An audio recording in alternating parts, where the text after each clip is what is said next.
Le parc naturel régional des Monts d'Ardèche a été fondé en 2001 d'après un projet des producteurs de châtaignes ardéchois.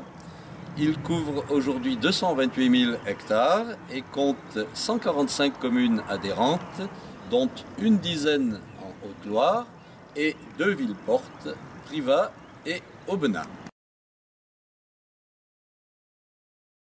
Le parc a pour objectif la protection et la gestion du patrimoine naturel et culturel du territoire, mais aussi le développement économique et social, le tourisme que nous appellerons intelligent étant un des outils de ce développement local.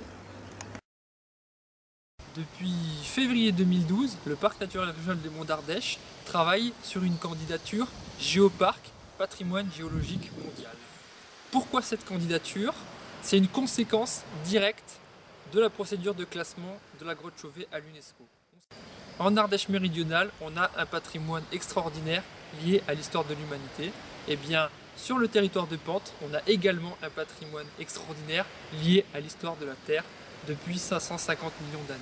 On peut lire toutes les périodes sur le territoire du parc. Ça nous a permis de se dire qu'il y avait sans doute sur ce territoire un patrimoine qui pouvait, au regard de l'UNESCO, d'un point de vue mondial, justifier une candidature Géoparc.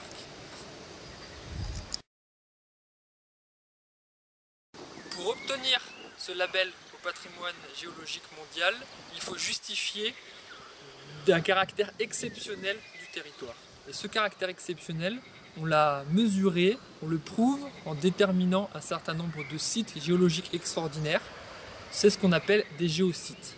Avec l'aide des géologues locaux, le parc en a identifié une centaine, et puis en croisant l'accessibilité, le volet pédagogique, la valeur scientifique, on en a retenu à terme 51. Et c'est ces 51 géosites qui vont très rapidement être aménagés pour le public. Certains le sont déjà, d'autres le seront très prochainement. L'intérêt géologique du parc est de raconter 500 millions d'années d'histoire de la Terre. Les paysages qui m'entourent racontent les 3 étapes principales de cette histoire. Les vestiges d'une chaîne de montagnes formée il y a 300 millions d'années avec granit et roches métamorphiques qui constituent l'essentiel du territoire du parc. Ensuite, un régime continental avec dépôts de grès et conglomérats du Carbonifère et du Trias. Enfin, la mer ardéchoise avec les marnes et calcaires du Bas-Vivarais, mais qui constitue juste une bordure sud-est du parc. Ensuite, un chapeau volcanique qui occupe la partie centrale du parc, depuis les formations phonolithiques et basaltiques du Gerbier Mézin jusqu'au jeune volcan d'Ardèche basaltique, en passant, il y a 8 millions d'années, par le Coiron, dont on voit ici le développement à l'horizon. Nous sommes ici au bord de la Volagne, sur la commune d'Entraigues, et sur le territoire du parc des Monts d'Ardèche, au pied d'une magnifique coulée basaltique que vous voyez derrière moi, qui montre de très beaux orgues basaltiques. Cette coulée sort du volcan de Ézac. Le volcan de Ézac, comme le volcan de Jaujac, ont la particularité d'avoir un magnifique cratère égueulé et d'autre part d'être particulièrement accessible pour les scolaires. Mon association, Clapas Roche Nature et Paysage, propose aux scolaires, primaires, secondaires, lycées et même pour les classes prépa, de découvrir la géologie de l'Ardèche et en particulier les volcans. Ces deux-là sont particulièrement accessibles, le volcan de Ézac et le volcan de Jaujac, pour les enfants tout petits de cycle 2 et aussi les cycles 3. Le territoire des Monts d'Ardèche présente une géologie extrêmement diversifiée et contrastée qui elle-même en fait est à l'origine d'une extraordinaire biodiversité.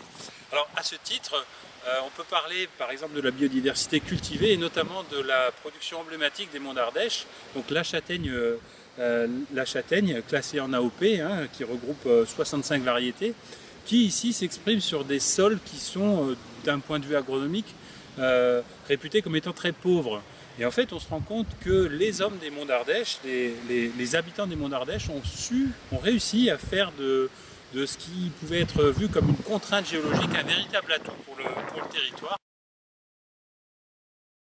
Alors, à côté de cette biodiversité cultivée, on peut parler aussi de la biodiversité, je dirais, ordinaire, hein, qui concerne l'ensemble des espèces de la faune et de la flore, les oiseaux, les plantes, les insectes ou les mammifères, qui trouvent aussi sur cette géologie des sites extrêmement favorables pour s'implanter.